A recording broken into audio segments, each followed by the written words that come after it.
The comparison game. If you are a chronic warrior, you might think you are one of the small group because you don't see anyone who resemble your vision of yourself. Instead, you see people who seem so cool, calm, and collected that it appears they never worry, and this makes you feel inadequate by comparison. My client often tell me this. Seeing others who appear to be worry-free leads them to feel bad about themselves. I often feel the same way. If I am at a party or a conference surrounded by people who seem super confident, I usually figure I am wrong about this. Though, if you have similar kind of thoughts, you probably get fooled the same way I do. When you see people who appear to be cool and confident, you make this judgment from their outward physical appearance. The look on their face, their eye movement, how they hold their shoulders, the tone of their voice, their use of gesture, and so on. They look like they don't have a care in the world. You see their outer appearance and compare it to how you feel inside. This is how you get fooled. You compare what you experience through your nerve ending to what they display on the outside. It's apples to alligators, no comparison. What is different for some people, and this is a big difference, if how they respond to worry, that's the ball game, how you respond to it, not whether or not worrisome to occur to you. It might surprise you to hear that what you worry about, the specific content of your worrisome thoughts, is not usually all that important. What's most important is how you relate to your worrisome thoughts, whatever their content may be. The content of worries. There are differences in the content of worries and the subject that people worry about. Some people worry mostly about ordinary event, problems that occur to most people at some point in their life. It's common to worry about such a topic in response to negative change in life circumstances.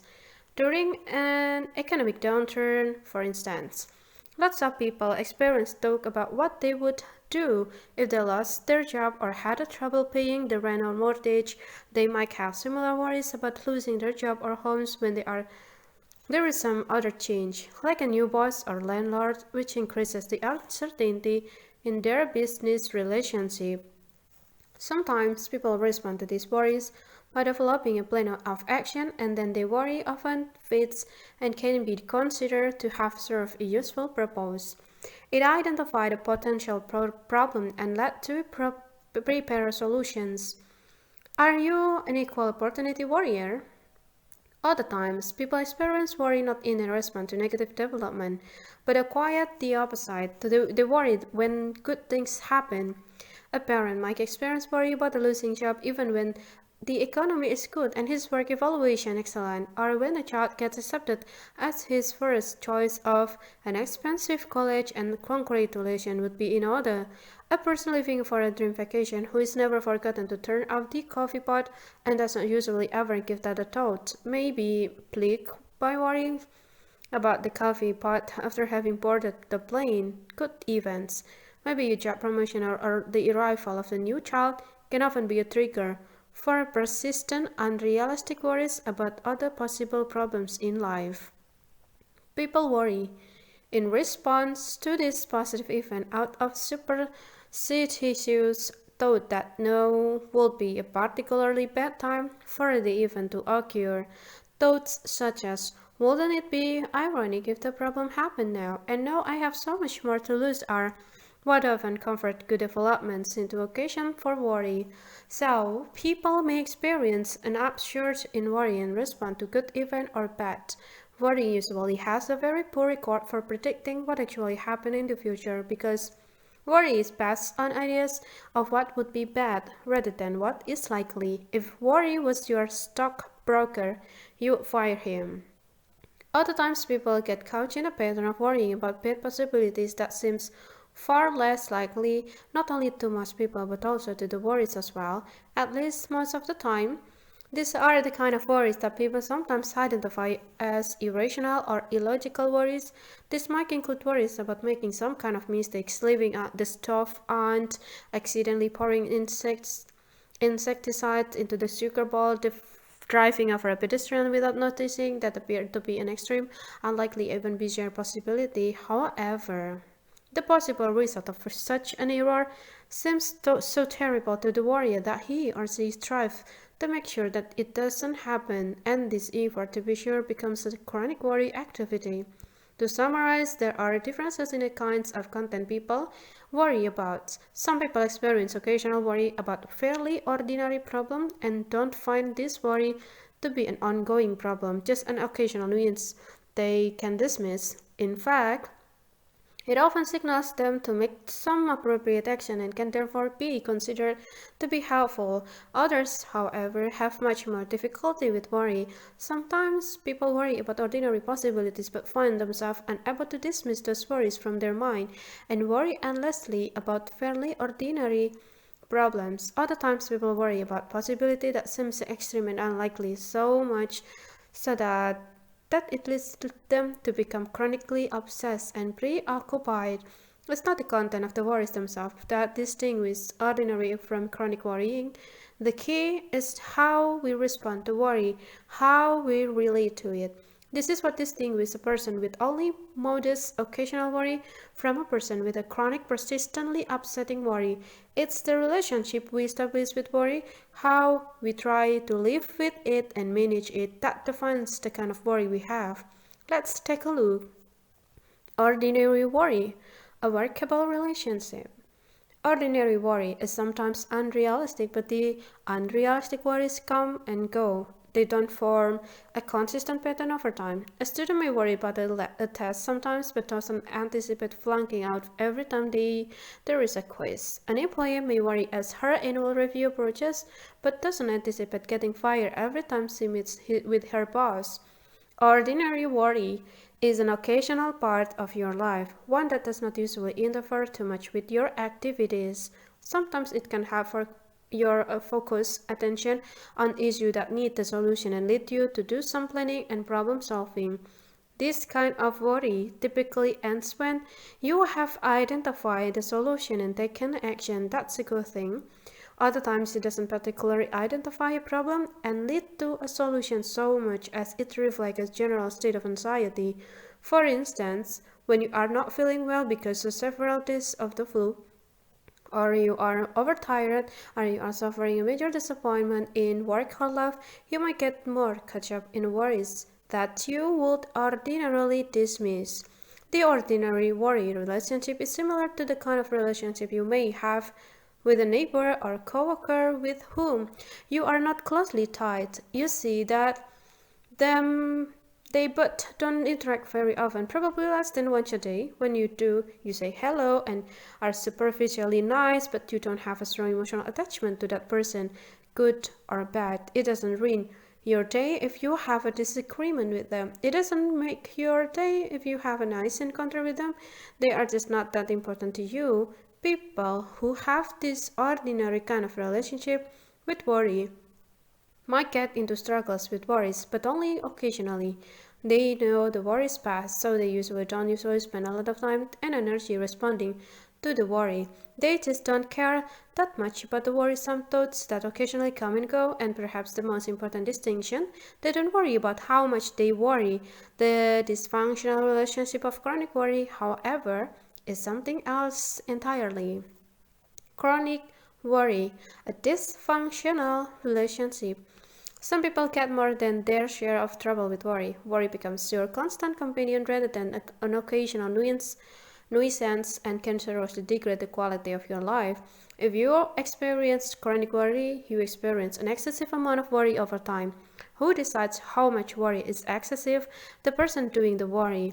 If you feel that you have too much worry in your life and want to have less, you can probably learn to shrink the role worry plays in your life. The most important aspect of this chronic relationship with worry, however, is not the amount of worry, but the way you respond to it. This most often takes the form of an argumentative, fighting kind of relationship, which you persistently struggle to control and change your worrisome thoughts, only to find that the more you resist and oppose them, the more persistent they become, and the chronic relationship with worry is one in which you really care all too much about the worries and try again and again to reform them. What does chronic worry do to you? Chronic worry involves spending time with the thoughts of possible disappointment and catastrophes, even though you don't want to. It involves a chaining of thoughts and the creation of an increasingly unlikely sequence of causes and effect, which suggests that you will eventually suffer terrible catastrophes and lose your mind or your ability to function. It's a frustrating. You would like to relax and watch that TV show or read a book in the park. Maybe you are shopping to enjoy dinner with the family or lunch with a friend. But here come those worries again. They seem uncontrollable just when you don't want them. There they are. What if I get laid off? What if my daughter flunks out? What if I get sick and can't work? What if a loved one dies? What if the furnace can't out this winter? What if I start screaming on the airplane? What if I start shooting people like a crazy guy did? What if the carriage door opens by itself while I am asleep? What if I get cancer? What if Joe can't tell how nervous I feel? What if I look nervous and the clerk thinks I am a thief? What if I pee in my pants during my presentation? Chronic worry is likely to be a major focus in your life for a significant period of time. To direct your focus toward unlikely catastrophe, distract you from worthwhile tasks and responsibility, interfere with your relationship with loved one and other key people, generate obsessive thinking without leading to useful decision, continue until something else replaces it. Continue despite your recognition that you are wasting your time with worry. Interfere with your participation in the present world and leave you feeling helpless, and out of control. People with chronic worry repeatedly think and rethink about the possibility that concern them without coming up with a new solution or taking any effective actions. There is no natural end point with the chronic worry. It is drawn on. Continue as if it has a life of its own. The struggle is not just in your head. Chronic worry is often accompanied by physical symptoms and behavior. This includes feeling restless, where you may find it difficult to relax and enjoy a quiet moment or a movie. You might jiggle your leg, sit frequent in your chair, crack your knuckle, and sigh repeatedly. Check your phone and so on. It includes irritability, in which otherwise unimportant sounds and interruptions fill you with a startled or angry reaction. It includes muscular tension, back aches, neck aches, head aches, and more. It includes fatigue, feeling tired without apparent explanation. It includes upset stomach. It often includes trouble with sleep, either difficulty falling asleep or waking up earlier than you want. Chronic worry does not alert you to stop that needs solving. It interferes with the problem solving. If you experience chronic worry, your attention is focused on unlikely hypothetical future disaster rather than current situation that require a solution. Chronic worries don't get solved because there really is not anything to solve. The worry just gets repeated until it's replaced by something else. The chronic worry can become the focus of your life and crowd out activities that you might otherwise enjoy.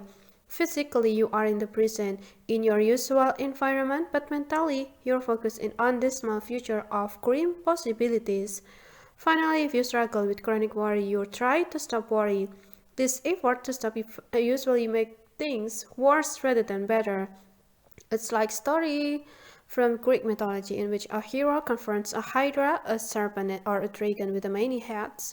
When the hero cuts off a few heads from the hydra, several more heads grow in the place of each one. I hate it when that happens. Don't you? Your relationship with worry. People who struggle with worry have several kinds of reactions. These reactions are a central part of the problem with chronic worry and form your relationship with worry. The path to having less trouble with worry involves changing your relationship with worry rather than trying to change the worries themselves. You might be wondering how you got into a relationship with worry in the first place. Let's consider how that happened.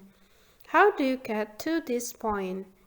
First, you dislike the content of the thoughts, and that's natural. The content of worry is always negative, always about bad things that might happen in the future. Nobody has ever experienced this worry. What if I win $50 million in Super Powerball and live a dream life on Tahiti? Nobody worries about good stuff. So you become a person who is bothered by repetitive thoughts of bad possibility.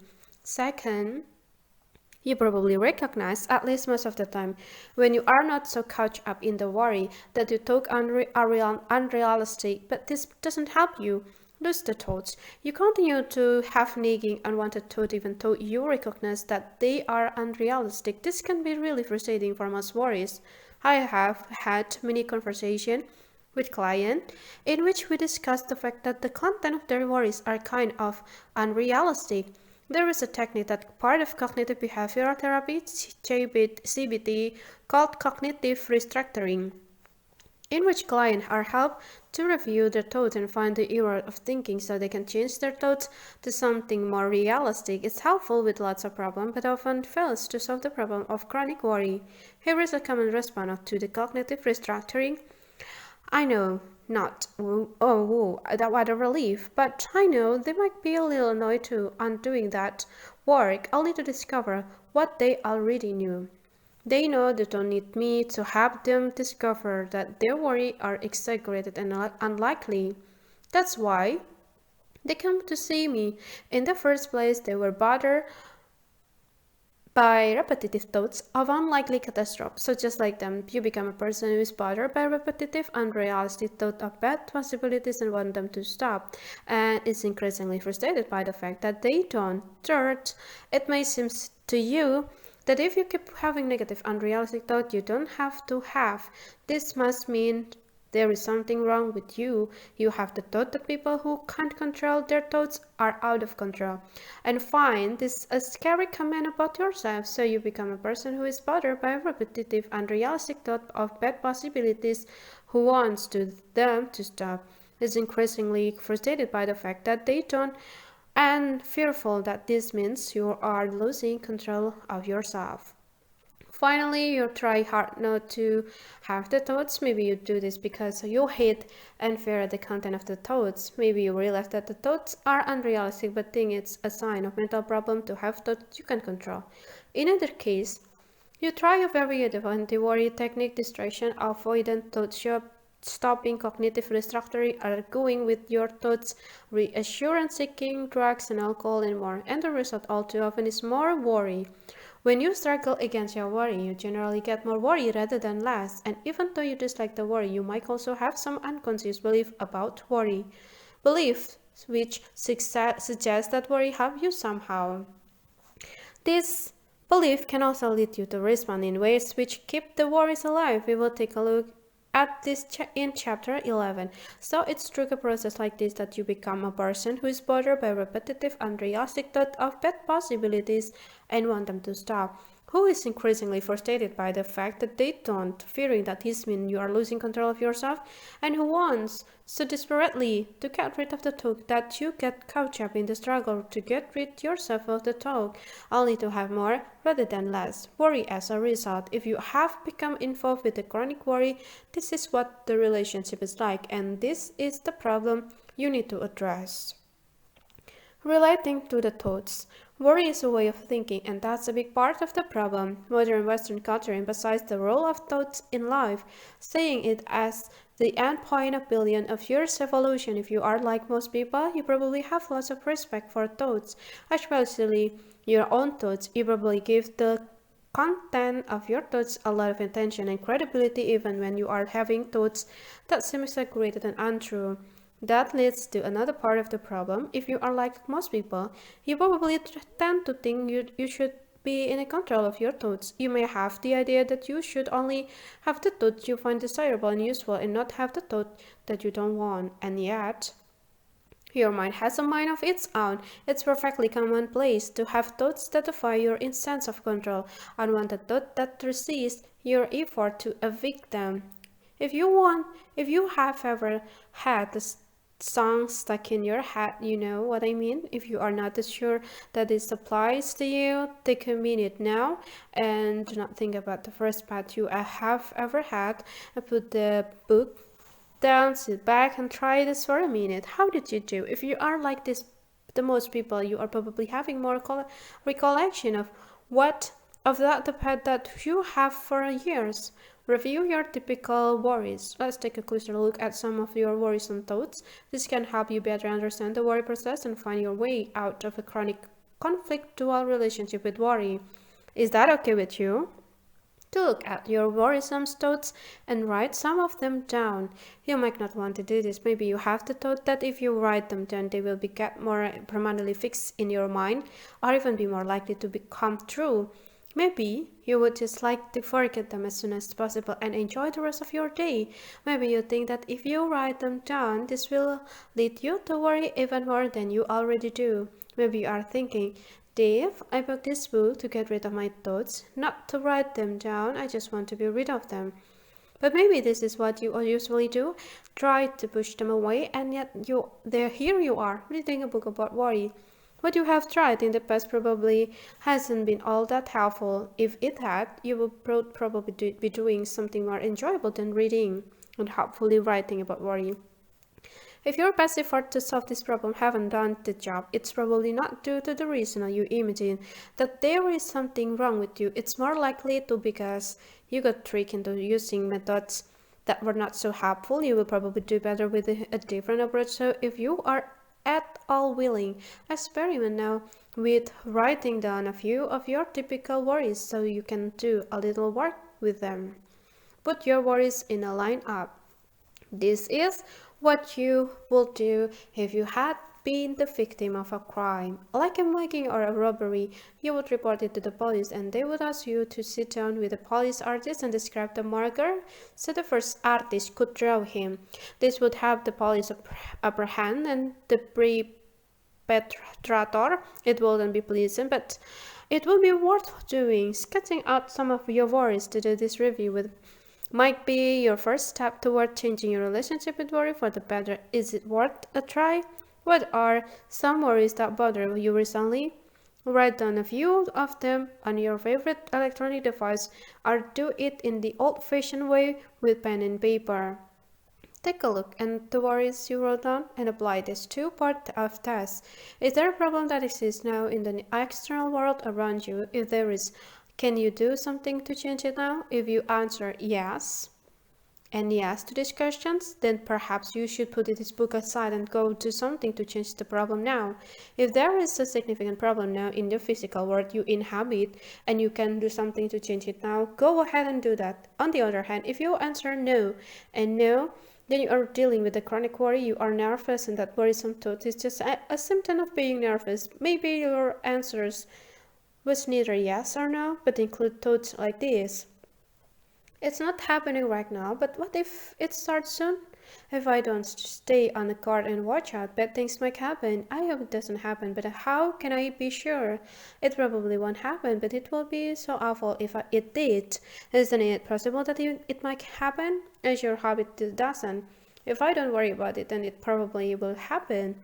Thoughts like this are particularly tricky. You are likely to have such a thought when you try to persuade yourself that you some trait that even this is not possible, that it won't and cannot happen. It's very difficult to prove a negative, to prove that something won't happen in the future. Trying to is a losing game, a response that brings you more worry rather than less. Cross-examine your worries. This is like the moment in the courtroom drama when a witness gives a long-winded answer to the pointed questions in an attempt to avoid answering it with yes or no, and the judge finally allowed the witness to just answer the question. You are not on the witness stand, but it will be helpful to answer this question with yes or no. Is there a problem that exists now is in the external world around you? If there is, can you do something to change it now? Your brain will refer to you various possibilities. You will have thought that tell you something bad could possibly happen sometimes in the future, and that's true. It's always true, whether you have thoughts about it or not. Anything is possible. Bad things sometimes do happen, and nobody knows the future, but this is of little help in taking care of business now. It's more helpful to notice those thoughts and still restrict yourself to choose yes or no, and if the answer is not yes, then it's a no. Do you answer to include these kinds of thoughts? I will never get on the right track. I won't be able to solve this because I will always feel depressed. I don't know what the best solution is, so I will never solve the problem. I can't make decision, let alone good decision. I am doomed to suffer. This thought means direct.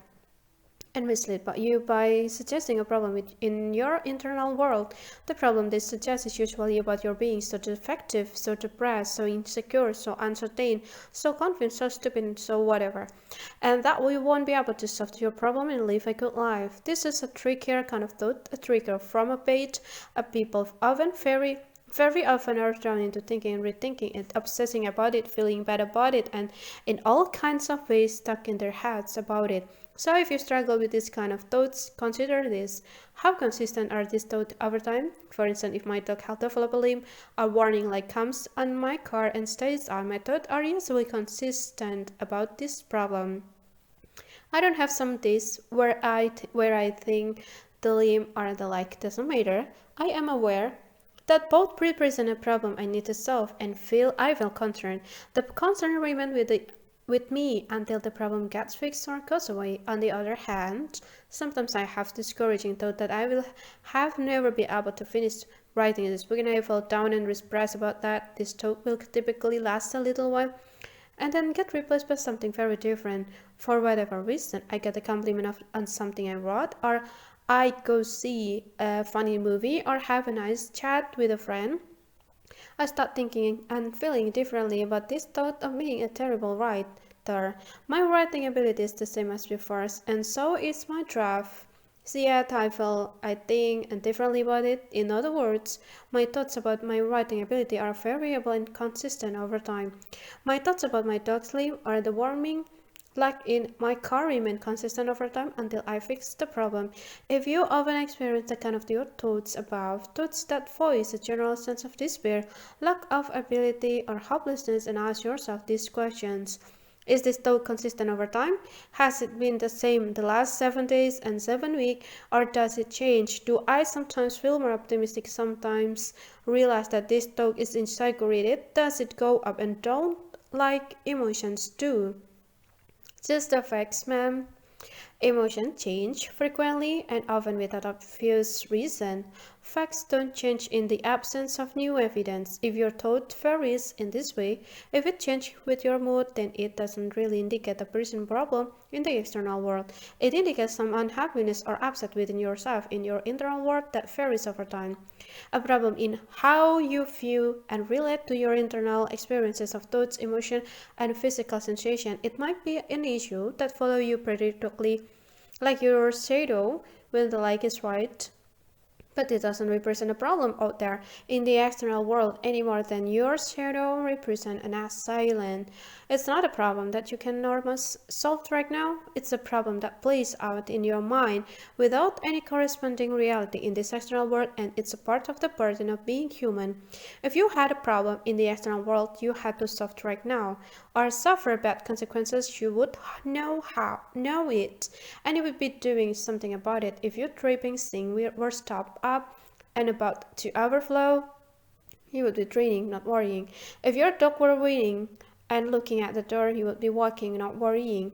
Odds are, if you are experiencing chronic worry right now, you don't have a real problem in the external world. In fact, if the sink overflowed right now, or the dog started frantically scratching at the door, you will probably quickly shift gears and take care of the problem. Worrying will be gone for the moment. Feelings versus thoughts. Sometimes people mistake feeling for thoughts. For instance, you might hear someone say, I feel like I will never get a good job, or I feel like I am in danger. But these are not feelings, they are thoughts. Thoughts are ideas, feelings are emotion, and they are quite different from thoughts. Thoughts can be true or false, or somewhere in between. Feelings are emotional responses that don't involve true or false. So when we look at these two examples, I think they are more accurately put like this. I think I will never get a good job and I feel sad about that. I think I am in danger and I feel fear about that.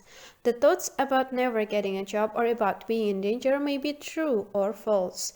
The emotion are reaction to the content of the thought regardless of how true or false that content is. We can experience an emotional response to a false thought just as powerful as we can to a true thought. Or our emotions are reaction to the content of our thoughts regardless of the reality behind the thoughts.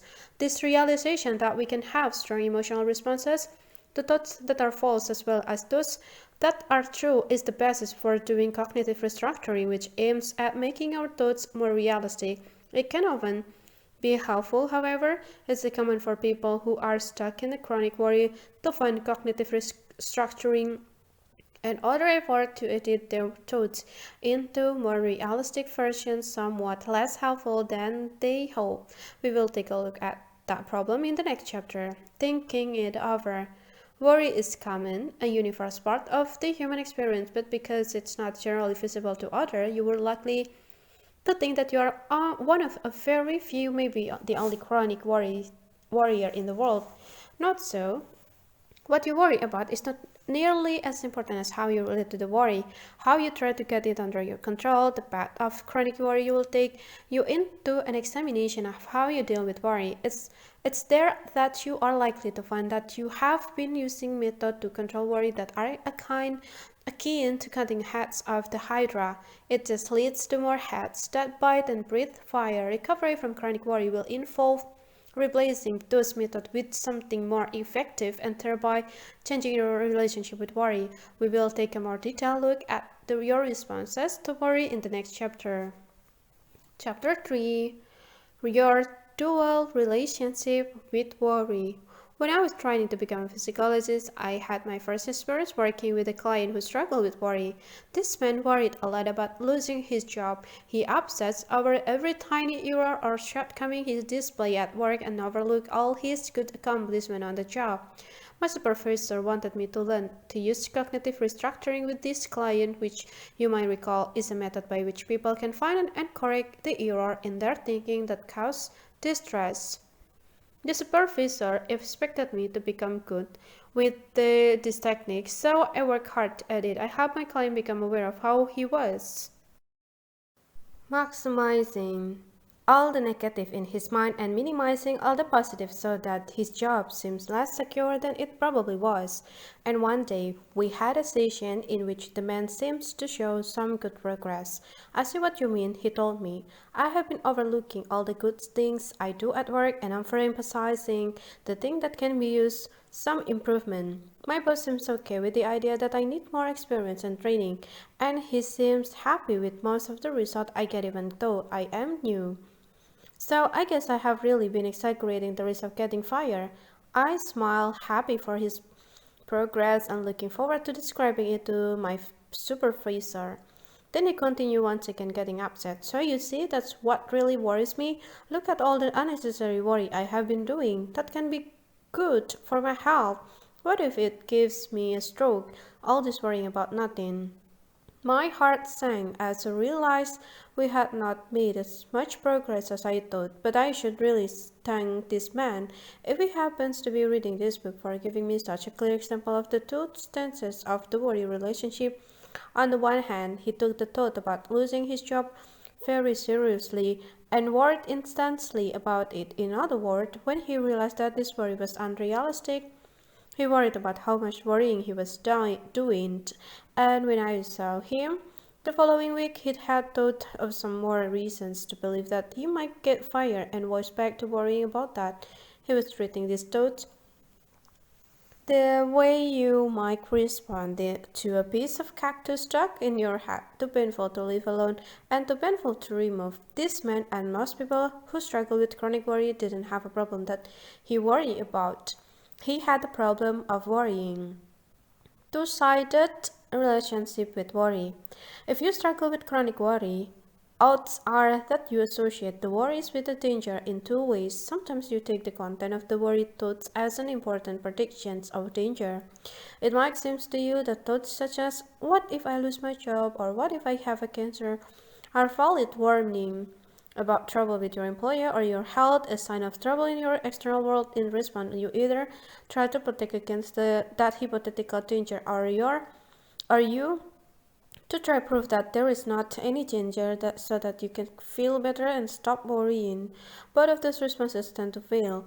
Other times, you recognize that these thoughts are irrational or unlikely, and you don't take the content of the worry so seriously. Instead, you wonder why. You keep having such a grim and unlikely thoughts. You might take the presence of the tonight as a sign that something is going terribly wrong in your mind, in your internal world. You might think that you shouldn't have such a thought at all, and that the thoughts themselves are the sign of you losing control of yourself.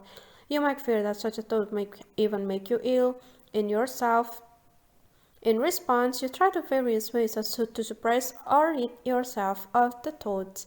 This response also tends to fail. Your relationship with worry may take two different forms. Let's take a closer look at how each one works. Stance 1. Treat the worry as an important warning. This is the first stance. You take the content of your worry seriously and look for ways to disprove the threats and reassure yourself that the fear of catastrophes won't come to pass. And are you thinking of ways you could protect against the fear of event and either use them or keep them in mind as a future defense. People will frequently take both steps above, even though if you could prove any event was not going to happen, you wouldn't need to defend against it. So a person having thought of getting sick and missing work might try to suit himself this way. I won't get sick, I had a flu shot. And anyway, I have lots of sick time left over. Let's look at some of the common ways people use these things. Arguing with the worry.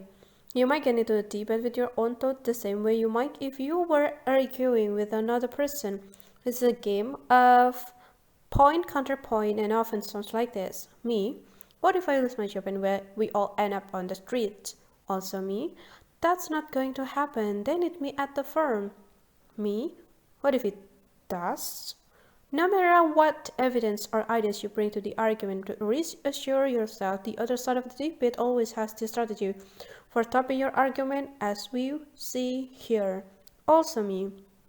It's really unlikely I'm going to lose my job, but if I do, I will just find another one. We would get by. Me. But what if you don't? That what if argument is a central part of the chronic worry, and we will take a good look at how it works and what to do about it. These debates you have with yourself are really circular. When you are debating these worries, do you bring in any new evidence since you last had a debate? Probably not. Instead, you find yourself repeating the same tired old points, having pretty much the same debate each time, and the same thoughts keep getting repeated again and again. Without any progress, the ideas are problem solving. No wonder it gets so annoying. If it were a television program, you would turn it off or change the channel, but this TV set doesn't have any control. If you find yourself arguing with yourself, there is one thing you can count on. You are not going to win this argument. How does this debate end? There is no real conclusion. It ends when your attention is drawn to something else.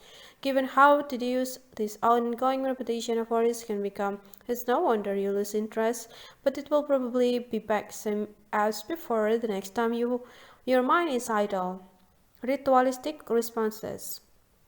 You might take this a step further and engage in private, subtle behavior you hope will end the debate. So a person who worries about choking and gagging may continually drink small amount of water, either hoping to keep this throat open. This way of trying to prove that there is not any problem. The person who worries about leaving the stove or coffee pot on might linger in the kitchen before going to work.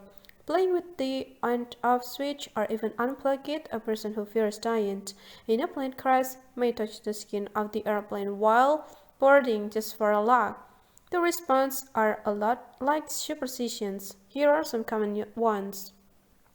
Singing or humming a song to yourself, praying with the exact expectation of a clear, reassuring answer from God, thinking about other people's problem and telling yourself to be grateful, snapping your finger, putting your worries in a worry jar or something similar, relying on luck, your lucky shirt, lucky breakfast, and so on, counting something, the number of letters in a word, the number of words in a sentence, the number of people in line, the total of number in a license plate. People generally recognize that such responses won't really alter anything in the external world, but they continue to use them. Perhaps with a thought, it can't hurt if you use them occasionally with a sense of humor and without ascribing any real power to them. They probably won't hurt your cause. However, if you find yourself in a pattern wherein you feel more nervous if you refrain your ritual and feels as though you must follow this habit, then it probably does hurt. Internet research or Googling. The internet has opened up new frontier for people who struggle with worry. Before there was an internet, you had to visit a library or bookstore to research your worries.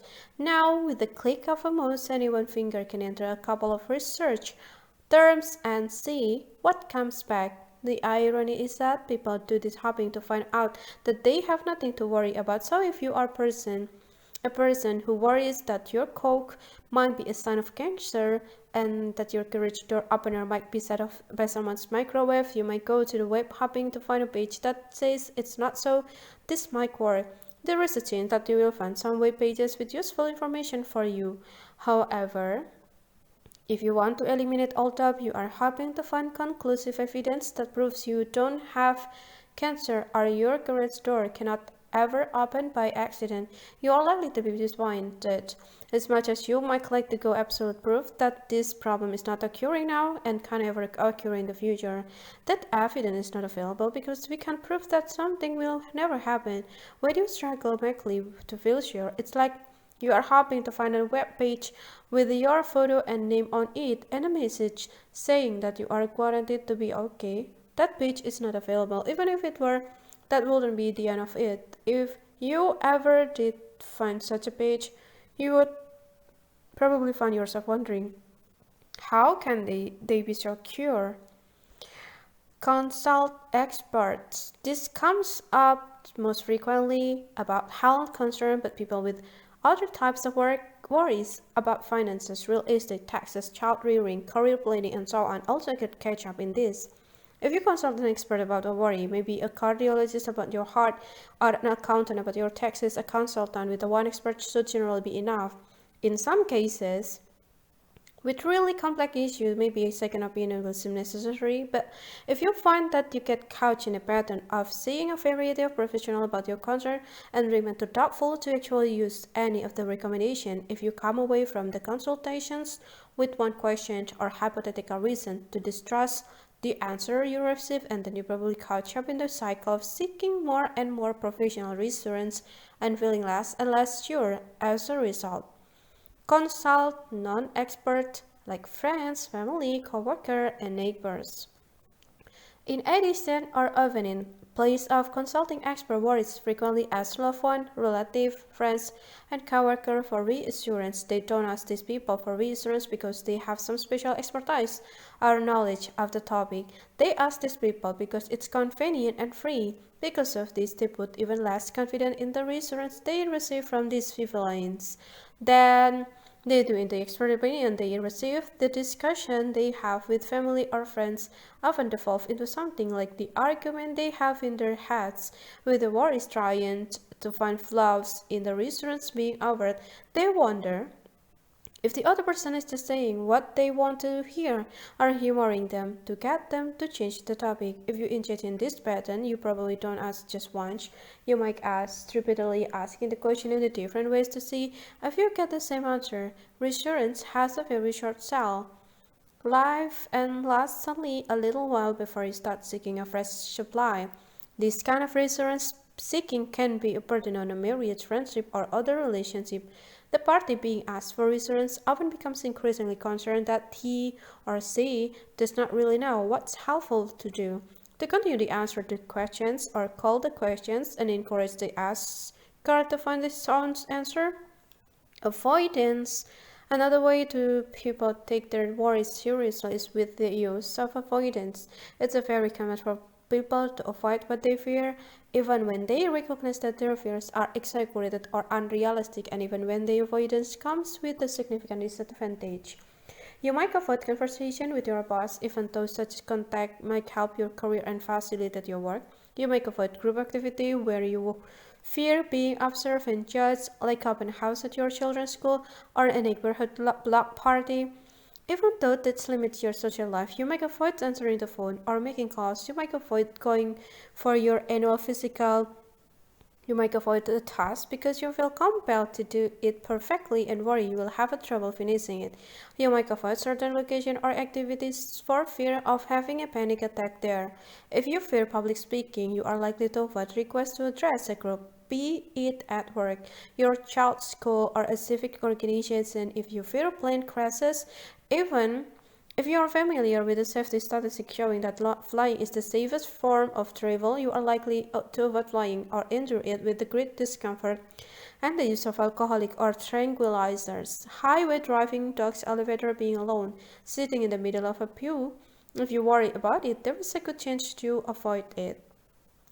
This is a real problem when you yourself recognize that your worry is based on an irrational fear. I know it doesn't make any sense, people say. That's what really bothers me about these thoughts. Your recognitions that your worry are exaggerated, are unrealistic does not help you if you continue to avoid what you fear anyway.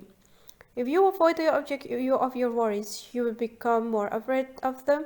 What you do counts for much more than what you think. Cognitive restructuring taken too far. If you have ever worked with a cognitive behavioral therapist or read any self-help book based on cognitive behavioral therapy, you have probably tried cognitive restructuring.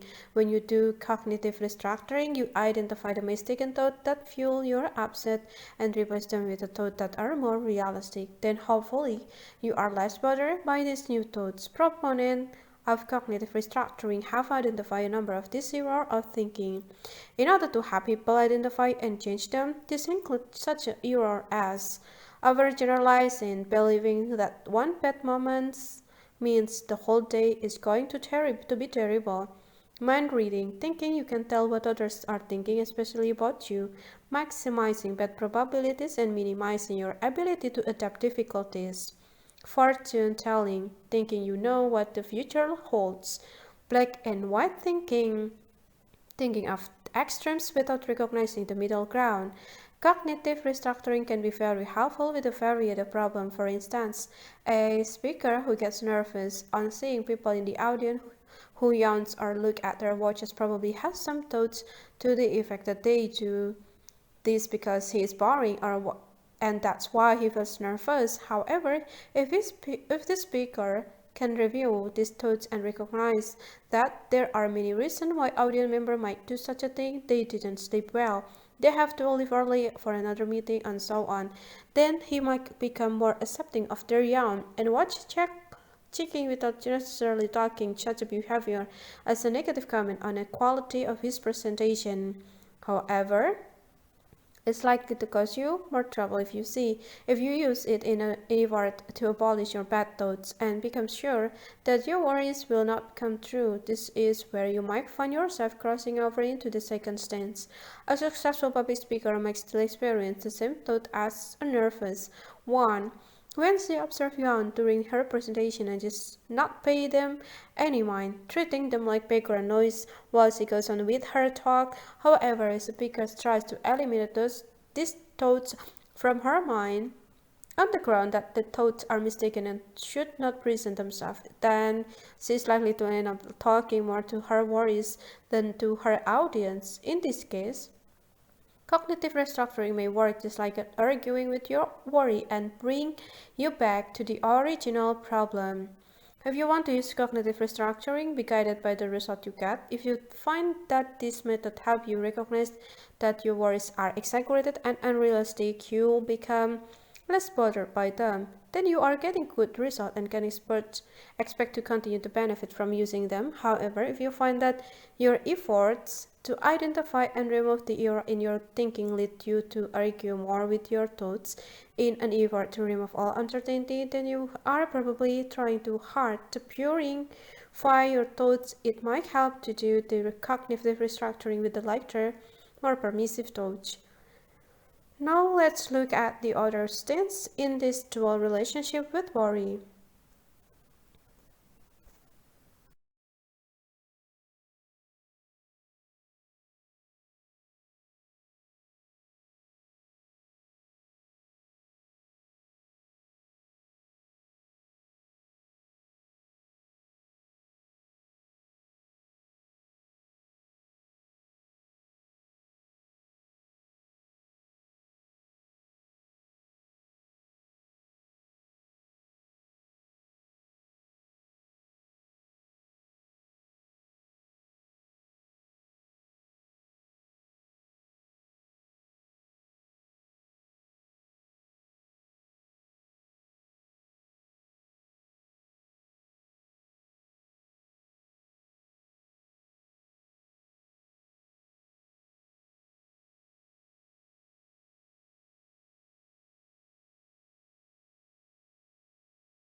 Stance 2. Stop thinking that. People take distance when they become worried about how much worrying they are doing.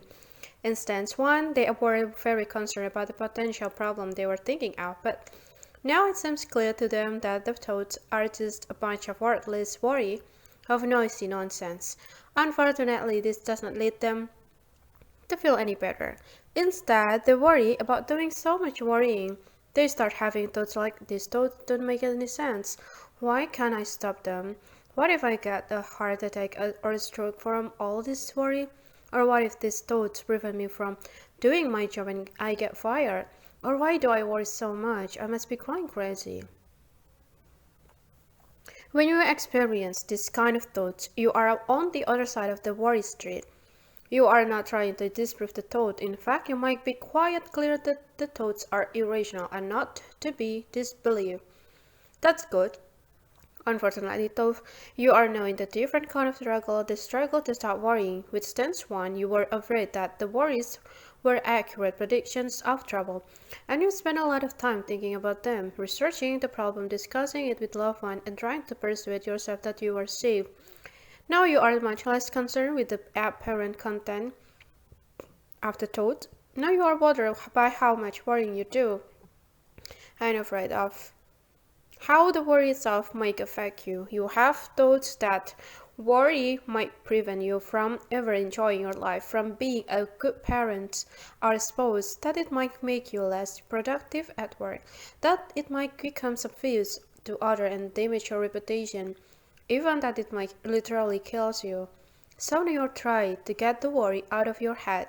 You try distraction, thought stopping, avoiding the subject, anything to stop thinking about it. While there is some overlap, most of the ways that people try to control stance 2 worry are different from the method they tried with stance 1. Here are some of the key ways people try to stop worrying. Distracting yourself. A very common response is to try to distract yourself so you don't think about the topic that you worry too. Distraction sometimes work to take your mind off a problem, especially when the distraction is an outside event like an unexpected phone call, a household emergency, or your dog barking. However, you can count out this kind of distraction. It's unpredictable and reliable. So many people try to deliberately distract themselves from their unpleasant thoughts and worries. They may hum a favorite tune, look over some text messages they have already read, or phone or a friend just to chat. This quickly becomes a source of trouble for two reasons. The first is that when you try to deliberately distract yourself, you are aware of what you don't want to think of. You tell yourself to think about this, not that once you have done this, it's too late. You are already thinking of what you hope to avoid. The second reason is that the use of distraction strengthens the belief that the thought can be dangerous. On this occasion, when it works, you are literally training your mind to expect relief when the thoughts leave, and therefore to feel upset when the thoughts remains or return. The more effort you make to get those thoughts out of your head, the more your mind will justify the effort by viewing the thoughts as dangerous. The truth is that thoughts simply are not dangerous. Actions can be dangerous. Thoughts can only be unpleasant. If thoughts were dangerous, the arbitrary pages would be banned. There is no such a thing as a killer joke. The more you use distraction, the more you strengthen the impression that thought can be hazardous. A variation of distraction is when people try really hard to think positive. It's probably a good thing to enjoy positive thought, but when you struggle to make your thoughts positive, all too often you are going to end up with the opposite result. Thought stopping. When people find their ability to distract themselves or erodes over time, they often escalate their effort to thought stopping here. By sheer power of will, people stimulate instruct themselves to stop thinking about that. They may even snap a rubber band on their wrist and say, "Stop." I'm sorry to say that this technique has actually made its way into a self-help literature, and even today you may find books advocating this technique. It ranks high among the worst advice I have ever seen in print. Though stopping works like a banning books, it just promotes interest in the forbidden topic. It leads inevitably to the return of the thoughts you are trying to stop. All you will have to show for it will be some red welts on your wrists. Should you use thought stopping? Don't even think about thought stopping. Use of substance. It's quite common for people to try to control the worry with this use of substance that ingest. Here, the aim of is not to dispute or contradict the content of the worries, it's simply to stop the worry thoughts from arising. Drugs and alcohol. Yeah, people frequently turn to use the street drug and alcohol in an effort to relax and quiet their mind. It works until it doesn't. And then you have a much bigger problem than you had before. Perceptions medication. I'm usually skeptical about the use of prescription medication for reducing worry. I think it often causes more trouble than good. It strengthens the idea that you need protection from your thoughts and often produce unwelcome side effect. However, I have seen the occasional client who benefited from medication when nothing else helped much. If you are going to try this medication to tame the really persistent worries, be guided by the results you get. If one balance your life seems to work better with the medication than without, that sounds like a reasonable good use of medication. Comfort foods. If only the comfort lasted without adding weight and strengthening the urge to eat. Of course, it doesn't. And in this regard, the reliance on emotional eating resembles the reliance on drugs and alcohol. Avoidance of cues and reminders. When you are in the sense of taking your worries seriously, you may avoid situation and object in the real world. A person who fears flying will avoid airplane, and similarly with people who fear dogs, driving, and so on. When you are in a state of simply worrying about how much you worry, you may find yourself avoiding sources of information in an effort to control or limit what you think about. You may limit your use of mass media, newspaper, television, and so on for fear of hearing a story that triggers you to think about a fear subject. You might limit your TV watching to Disney Channel or you reading of periodical to the children's highlight magazine in your 20s. In a similar way, you may hope or expect a spouse or friend to stop mentioning the topic you find scary and become upset with them when they don't do a good job of this. Like other efforts to control or limit your thoughts, these efforts usually lead people to feel more vulnerable and on guard rather than more comfortable and secure. Support people. We all naturally enjoy contact and communication with others. However, sometimes people who struggle with chronic worry become dependent on one particular person for ongoing reassurance. Relying on a support person carries some advantages and disadvantages as the use of alcohol to self-medicate. You can get some quick temporary relief faster than you would otherwise, but the long-term disadvantages greatly outweigh the temporary advantage. The long-term disadvantages of relying on a support person include diminished self-confidence, as you attribute all your coping to the support person rather than yourself, and the loss of independent initiative, as you come to rely on and require the aid of the support person. Support people may be pressed into service in both parts of the relationship people have with worry. Instance 1. When you take the apparent content of the worry seriously, you may look for repeated reassurance that fear event will not occur. Instance 2. When you struggle to stop thinking about the worry topic, you might be more likely to look to the support person as a source of distraction or a source of general reassurance that all will be well. Does this person have any special power? No. Their influence stems from the relationship they have with you. Support object. Support object works the same as support people, but without the possibility of a back talk. It's quite common for people to fall into the habit of carrying object with them in an effort to reduce their worry. Sometimes this object seems to have some logical but misleading connection to the worry, as when a person who worries about choking keeps a water bottle handy at all the times. Other times they are more like a superstitious like lucky charm. While the use of such object in an effort to reduce worry can seem harmless enough, it can cause you some problems. You can't come to believe that you need this object to get along and continue to feel vulnerable about the worry because you suppose this object are somehow protecting you. If you believe an object is protecting you, you will probably worry about having an adequate supply of the alive of the object. For instance, if you have thought that you need a water bottle to stay alive, is one bottle really enough? Additionally, while reliance on this object may help you get some quick temporary comfort, it also prevents you from noticing that things are okay with or without the support object. I'm reaching back into the distant past of this reference, but if you have seen the Disney movie Dumbo, 1941, you might recognize Dumbo's father, Feeder, as a support object. Dumbo, the flying elephant, mistakenly attributed his ability to fly to a magical feather, and it was not until he dropped the feather that he came to realize that he was stronger and more capable than he realized. You youngsters can Google it. Here are some common support objects: snack food, picture of grandkids or other loved one, books about anxiety, cell phone, water bottle, item that grand lock, worry beads, rosary beads, medications. Medication can be support object independent of their medical effect. Many people carry X-Neck and similar medication for use without ever casting a bill. They get relief just from knowing the bottle is in their pocket or purse. I work with a client who worried a lot about having a panic attack, a man who enjoyed scuba diving. When he went diving, he kept a sonic tablet strapped to his leg in a waterproof container beneath his wetsuit, even though it would be impossible to reach it during a dive. Take inventory. Which of the anti-worry behavior described in this chapter do you use most frequently? Do they serve you well or poorly? Which would you like to leave behind? Before you move on, take a few minutes to make a list of them and periodically review it, updating it as necessary. Thinking it over. In this chapter, I have described the dual relationship people establish with worry.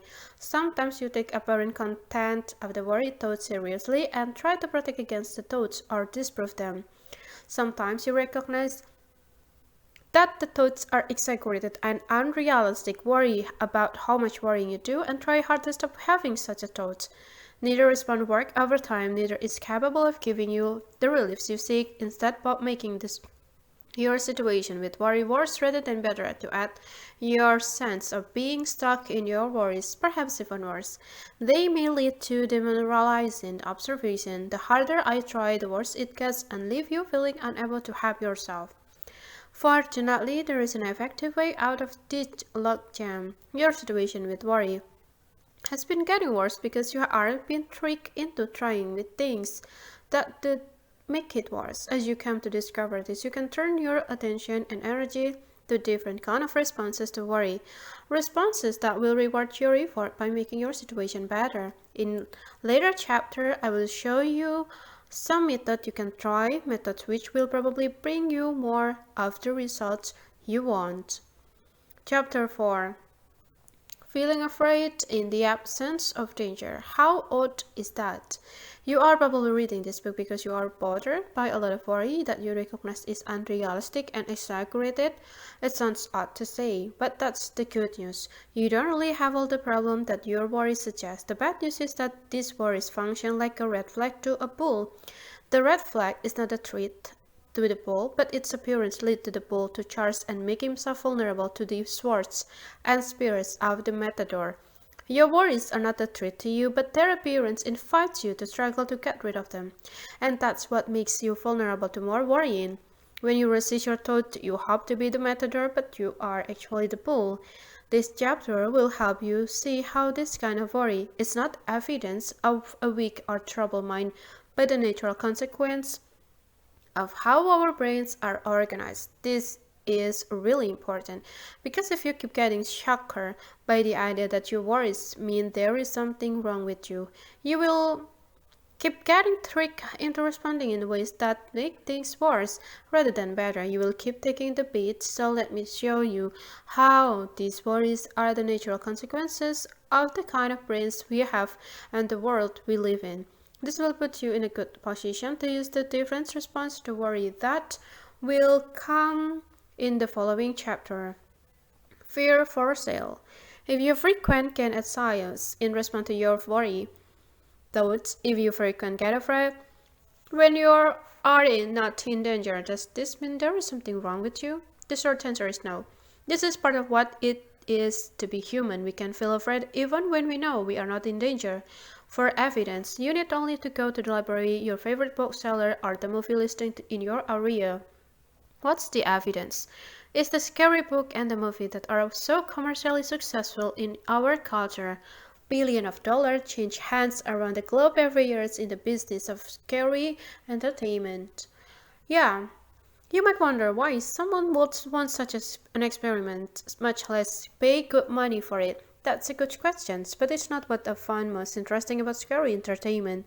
The most interesting that about scary books and movies is that they work. People can read and watch material they know to be pure fiction and actually feel afraid. Scary movies may not be your cup of tea, and you certainly don't need to go see any, but I want to point out to you that they work and to help you see what this says about humanity in general. It's only a movie, but it can still scare you. People who watch scary movies already know it's only a movie. That doesn't matter. They become afraid anyway. This ability to become afraid even when we know we are not in danger is a characteristic of our species. If it were not, Stephen King would be writing for the Good Housekeeping magazine. If you tend to blame and criticize yourself for becoming afraid of your own exaggerated and unrealistic worries, this is very important information to consider. If you watch a really scary movie and become afraid, you might try telling yourself, it's only a movie, but this rarely takes away the fear. If you are really worried about something and good friends tells you to stop worrying about that, that usually does not help either. One reason this rarely works is that we don't directly control our thoughts. We can direct our attention to a particular problem, such as a math problem to be solved or a crossword puzzle to be completed, but we can compel our brains to produce only the thoughts we want and not the thoughts we don't want. No one can. The problem we have with worry is not just that we don't control our thoughts. The problem is that we often forget that or do not know it. And think that we should be controlling our thoughts. This leads us to an unnecessary and counterproductive wrestling match with our thoughts. Why do I have these thoughts? Maybe you see the point I'm making about scary movies, but still blame yourself for getting worried and afraid. Sometimes people point out to me that they could understand getting afraid while watching a scary movie, but they are getting afraid without the scary movie, and this is why they blame themselves. It's true that they are not going to a theater in their external world, but they are watching a scary movie of sorts. It's in their head, in their internal world, in that space we all use for imagination. It's a private showing that's always open for an audience of one. It's a one-person show, a monologue of all kind of unrealistic what-if thoughts of unlikely calamities. Why is this movie playing there? In your head, to understand this, you need to consider the purpose of anxiety. What is the purpose of anxiety? What do you think anxiety is good for? Why do we have the capacity to become anxious? You are in the ballpark if you identify something about providing an alert to potential danger. It's to identify potential problem that treats before they develop into a full-blown crisis so that we can devise solution and live more safely. That's a good ability, we need that. More than any other species probably, we have brains that give us the ability to imagine different future scenarios and plan responses. This is how some early hunters figured out how to trap huge mammoths in a pit where they could become food for the entire tribe. This ability helped us become the top predator on the planet, even in the world with a bigger, stronger, and faster predator that had bigger teeth and claws. A false predictions. But this ability to imagine future development is not perfect. It can be. We don't know the future until we get there, and our imagined projection of what will happen is subject to error. And there are only two possible types of error. Type 1 is called a false positive. You believe something is present when it's not. If a caveman huddles in his cave all day, quaking with fears because he fears a saber-toothed tiger lurking nearby, witnesses a couple of rabbits that could be a meal for the clan. That's a false positive. He won't get eaten by a false positive, but it might prevent him from going outside and gathering food that he needs, or discovering that a nearby tribe is coming to attack him. Type 2 is called a false negative. You believe something is absent when it's actually present.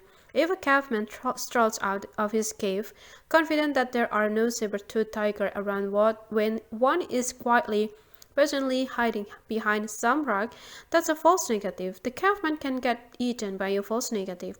No brain is error-free, so you will have to have some kind of error. Which type would you choose? Thinking there is a tiger when there is none, or thinking there is no tiger when there is one? Our brains generally favor type 1 error over type 2, and chronic worry is the result. This means you will probably never be surprised by a saber-toothed tiger, but you might instead spend a lot of time handling in the dark, bear and cat-fearing tigers that are not actually there, but while devil tribes steal your crops and enjoy a meal of broiled rabbit. Having a brain that favors type 1 error probably help our species survive, and like every other trait, it's distributed in different proportion among the population, just like hate. Some people have a lot of this tendency and some just a little. It helps the tribe to have some of both types of people.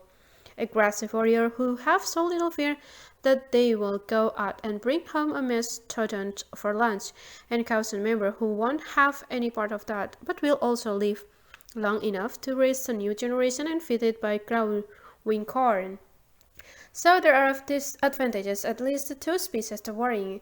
That's why we often have a tendency to worry, and some of us, by virtue of our genetic heritage, have more of the tendency than others.